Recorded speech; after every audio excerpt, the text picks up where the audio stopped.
Ed, the big engine, had been brought back to Cheyenne after many years to be restored. It had been almost 150 years since the railroad was built, and Ed had been chosen to pull the special train. The men were working hard day and night to get him ready. While the work went on, Ed learned from Sam and David about their adventures. They told him all about it, including stories about their other friends. "We can talk to some of them using video phone calls," David said. "I'm not sure how it works, but we've been able to talk to a lot of engines with it." "Like Sarah and Hannah," Sam said. "And Hubert. In fact, we can call him tonight." Soon the foreman began a video phone call with Hubert. The old engine was glad to hear Ed was being restored. "The anniversary train couldn't be pulled by a better engine," he said. "No offense to Sam or David." The other engines laughed. "None taken. We were both excited to hear Ed would be restored." Then Hubert remembered something. "Did I ever tell you that I met the engine that pulled the first train when the railroad was completed?" "No, tell us." And so Hubert did. "I had only been working for a few years. I was still young and prideful. I rushed into a station one day and said, 'Ha! I'm 5 minutes early.' The older engine on the other track said, 'Easy, youngster. If you try too hard to beat a record, you'll end up beating yourself.'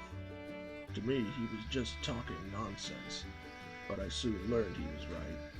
I pushed myself too hard, and my axles overheated. I was stuck. He came to help, and even though we were late, we brought the train in together. Finally, he told me who he was. He said, 'It's all right. You're not the first train I've rescued.' And when I asked what he meant, he told me the story of how he pulled the first train on the line. A river was threatening to wash away a bridge, and the engine on the first train was too heavy to cross, so it pushed the coaches to the other side where they could be rescued. The other engine was the one sent, and he was both proud and humble to go to the opening ceremony." "Whatever happened to that engine?" Sam asked. "He lived a long and fulfilling life. He's gone now, but another engine was built specially to look like him, and every year they're part of a reenactment of the ceremony." They talked long into the night, and Hubert wished them good luck on their journey. A few days later, it was almost time to light the engine's fires and set off. But there was trouble. "Ed, you're ready, but your tender isn't. We don't have enough time to finish it." "But without a tender, Ed can't run."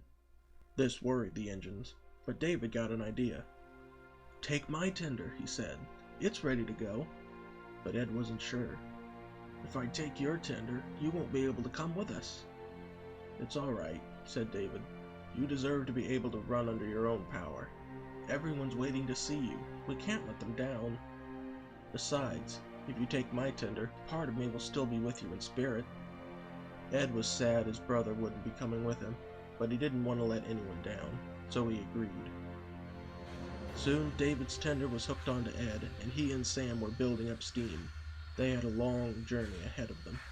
They were coupled onto the special train and waited for the signal to leave. "Are you ready for the trip, Ed?" Sam asked. "It's been a while since you've made it under your own power." Ed laughed. "Watch me," he said, "and find out." Finally, the signal turned green. Ed's fire flared with excitement. He called back to Sam, "Come on, let's go already."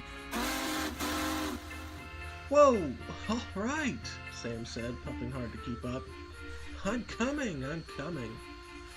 And to the sound of thunderous cheers, the engines began their journey.